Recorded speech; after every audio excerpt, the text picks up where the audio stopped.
What's going on, guys? It's DanBeforeTime. So today, I wanted to talk about Hanzo, and why he's become my favorite sniper in Overwatch as of late. The sniper situation in Overwatch is in a really weird place right now, in my opinion. The nerfs to Widow that happened about a month ago now really dramatically affected how often she gets picked and in what situations, and especially on console, I can tell you that she's really just not fun to play. I don't believe that she did need a nerf on console. I totally agree with the nerf on PC. I understand why that needed to happen, but just because of the way aiming works on console, I don't believe that she was ever truly an issue. And then of course we have Anna, the support sniper that was recently added to the game.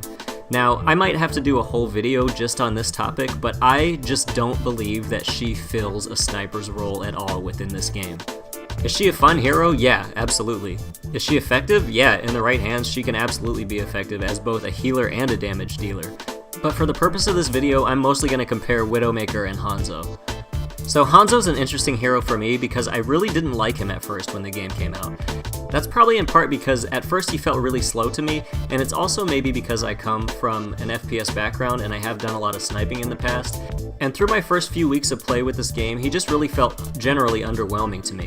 And for that reason, I was playing a lot of Widow, so he kind of just fell by the wayside. But the Widow meta is far in the past now, and I've been recently just looking for a new hero to practice with, just to switch things up. So I started picking Hanzo here and there, and I've kind of just really fallen in love with the playstyle. So most obviously, the main difference between Hanzo and Widowmaker as snipers is the distance at which you engage your targets from. And Widowmaker is probably better suited for single target elimination than Hanzo, although Hanzo can be very, very powerful when you get the headshot down. But most times Hanzo's going to be more of a mid-range brawler. He's at his absolute best in the mid line. You want to be far enough back to where you're not entering close range engagements all the time, but you also want to be close enough to where you can pop off a lot of shots very quickly instead of just waiting for that single headshot like Widow. Another big difference between Widow and Hanzo is that if they do get into close range combat, Widow's kit is much more attuned to helping her get in and out of those situations without dying than Hanzo's is.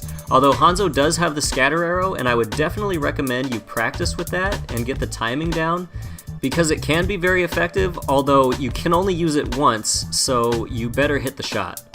And if we're talking about close range engagements, we also have to talk about hero mobility.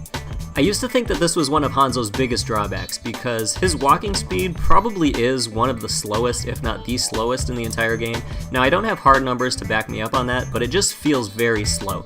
And that's until I started thinking about a getaway mechanic vertically instead of horizontally. Now, does it allow you to get in and get out as fast as Widowmaker's grappling hook? No, probably not. But when you start to think of your escape routes up and down rather than side to side, it opens up a ton more options for Hanzo to get out of those sticky situations that you might find yourself in. Another very important strength that Hanzo and Widowmaker share is their ability to keep track of opponents on the battlefield. But they both do this in slightly different ways, and I've grown to appreciate and actually prefer Hanzo's. Widowmaker, of course, does this through her infrared sight mechanic. I don't think anybody would argue that it's not extremely powerful, but its biggest drawback, in my opinion, is that it's tied to her ultimate slot, and therefore it stays locked behind that meter until it's filled up. Sonic Arrow is Hanzo's direct answer to this ability, but it does not take up the ultimate slot, so he's free to use it on cooldown every 20 seconds.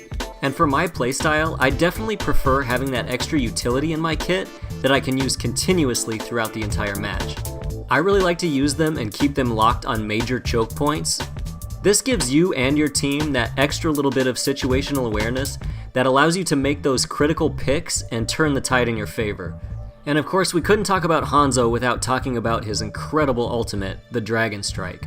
This is easily the ability that sets him apart most from Widowmaker.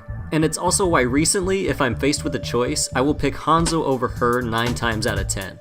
Now, everybody knows the pain of being on the receiving end of a Dragon Strike play of the game. Nobody likes it, it's not fun.